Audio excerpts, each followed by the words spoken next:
everyone, welcome to episode 15 of What's Up Biscotte Yarns with Julie. I am Julie, filming from our store in Northvale, New Jersey, which is in northern Bergen County. Welcome or welcome back, whichever the case may be. For those of you who have been watching our channel, thank you for your viewership and for your support. And you probably noticed that my backdrop is back to the Biscotte Yarns wall. And for those of you who is new here, this is usually where I set up shop to do the filming with the backdrop of our house branded yarns. But for the past couple of episodes, I had to park myself somewhere else at another part of the store because we were reorganizing our wall here. I'm on one end of the store, but like all the way down to the other end of the store, they are filled with our house branded yarns.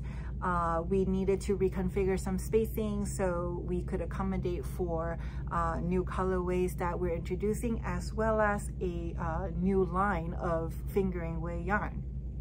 So here I am back to having our own yarn for a backdrop, so yay. Today we're going to talk about 3 patterns, but those 3 patterns have one thing in common, 2 things in common. 1, they're all knitting patterns, and 2, they are all done with some cabling to different degrees of complexity.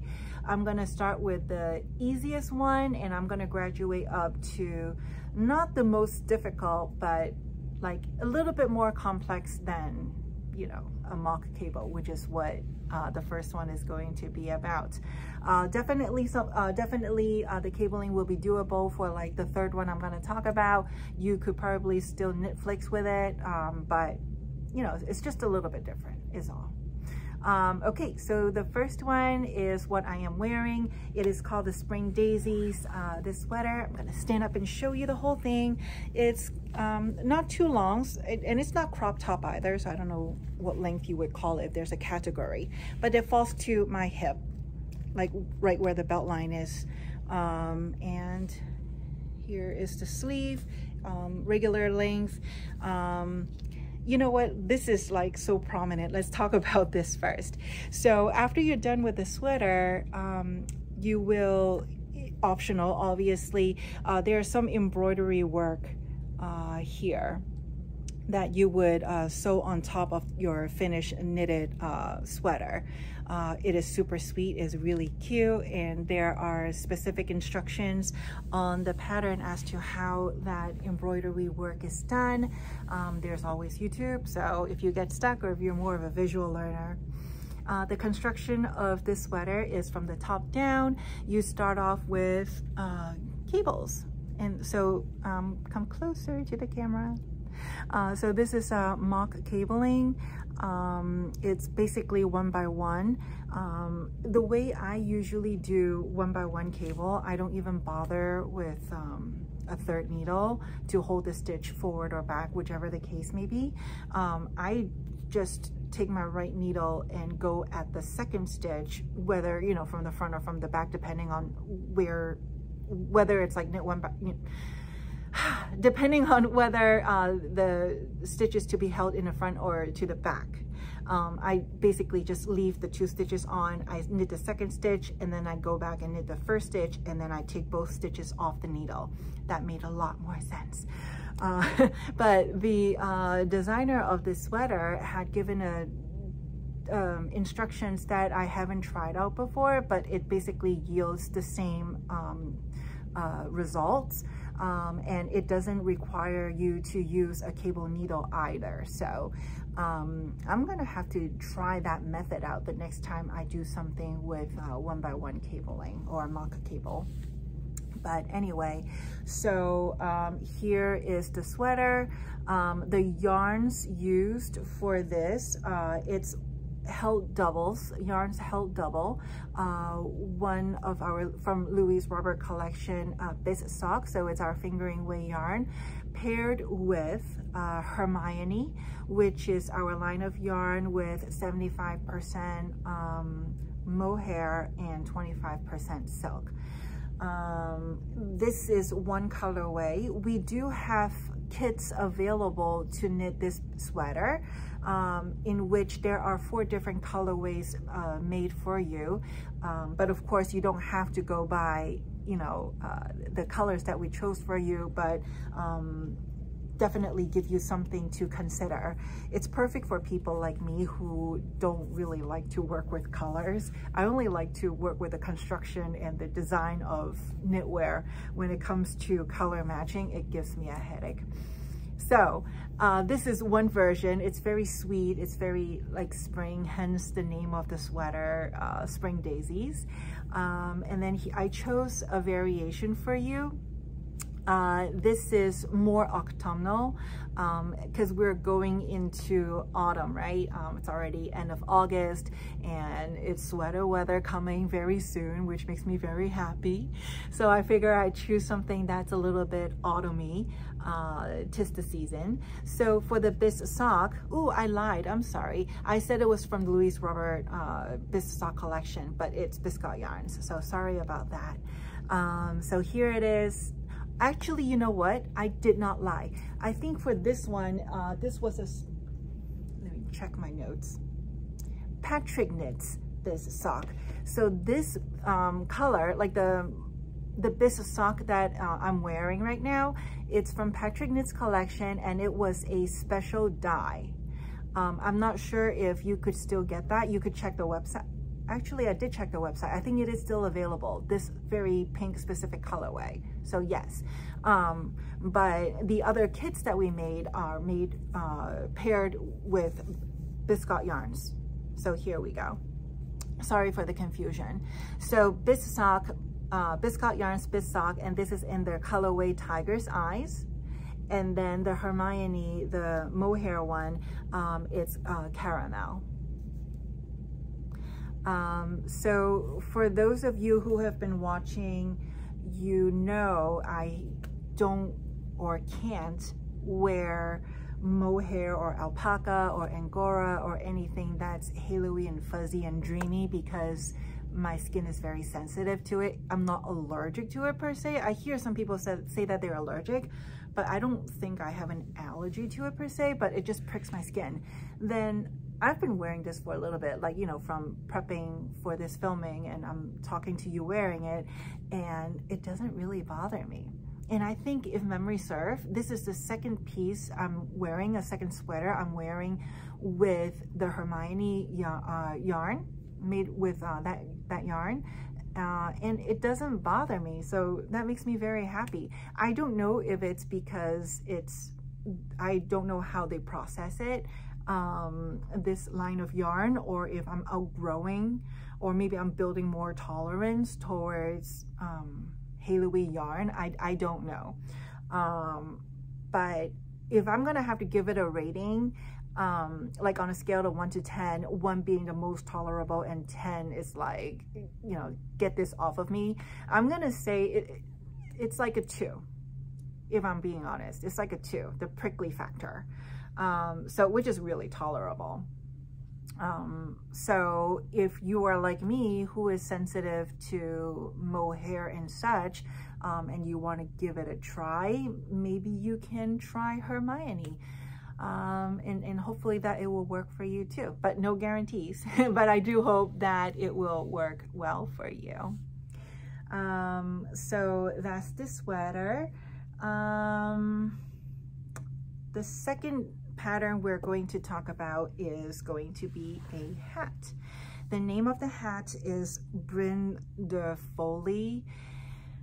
I'm very sorry for the French-speaking audience. I am totally Americanizing it because I don't want to mispronounce. So I'm just going to say it like in English, Brin de Folie.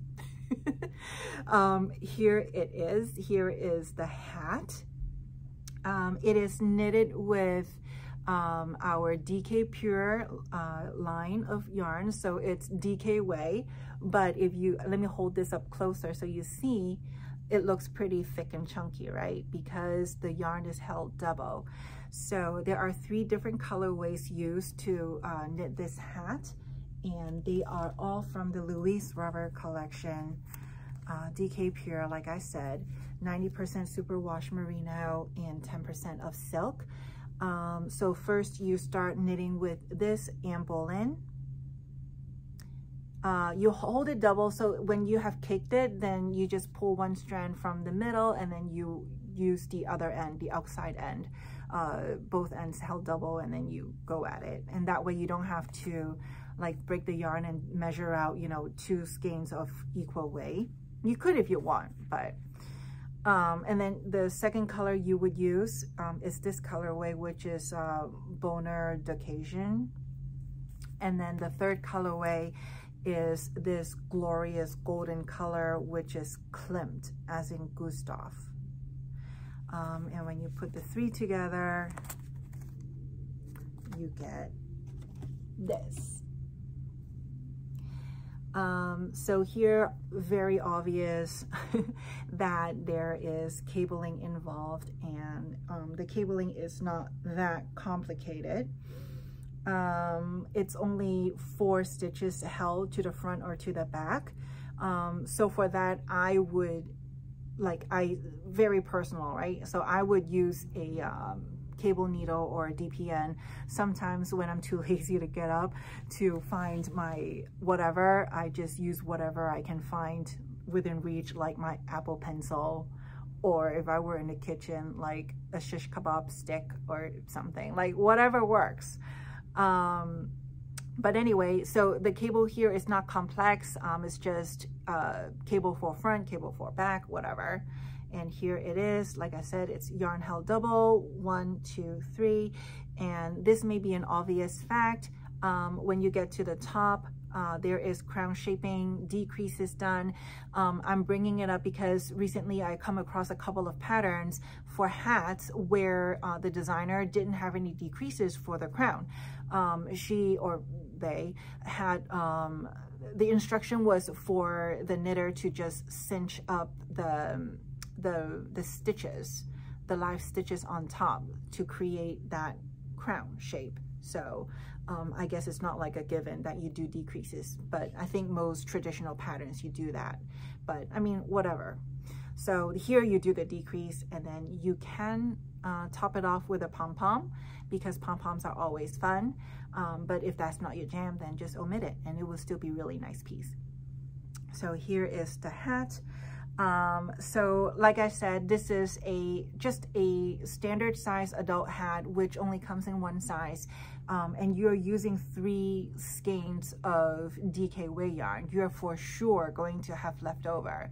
You could knit another one. I mean, you know, Christmas season, giving season is, you know, approaching, so you could do that.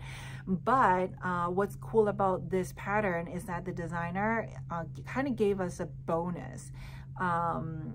With the remaining yarn, she had also written out a pattern for a cowl using those 3 colorways. So it's not like an exact matchy-matchy, because it's not cable like the hat, because you would need a lot more yarn. As you know, like knitting cable, it eats up a little bit more yarn than if you were to knit flat stockinette stitch.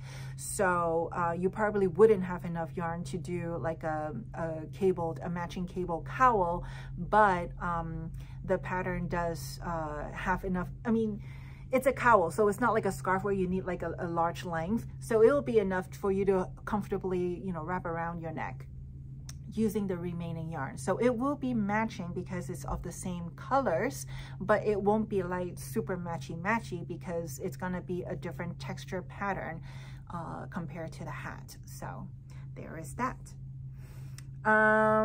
Okay, so that's pattern number 2. I'm looking at my notes to see if I have missed out anything that I should tell you. Yes, there is something. So for the hat pattern, just a quick note, although it is in cable, there is no chart for it. So for those of you who are chart knitters, sorry, but it is all, the instructions are all written out round by round, very clearly laid out. So it's easy to read, and like I said, it's not complex, so I don't even think you would need a chart for it, so no sweat there. Our third and last pattern for today is a sock pattern. Yay. It is called the Depth of Field. Here it is. Let me reach over.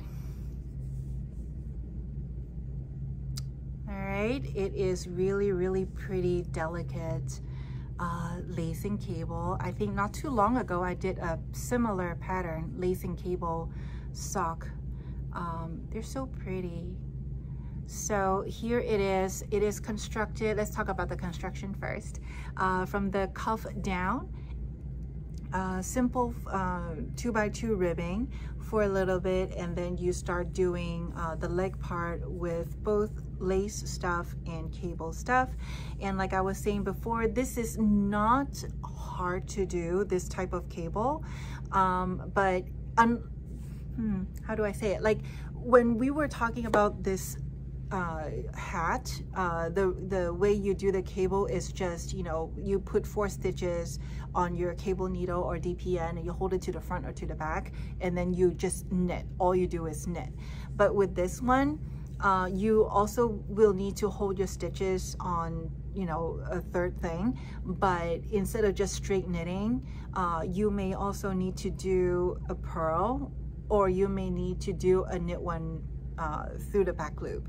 So those things are not difficult to do, but I'm just saying that it's like a little bit extra step. So that's why I was saying, like, you could still watch your Netflix while you do this pattern. It's not hard, but the steps, the sequence of like how you do your stitches is just like a little bit different than just straight up knitting is all. So here it is. You do the leg, and then you do the heel flap, traditional heel flap, and then you do the foot part.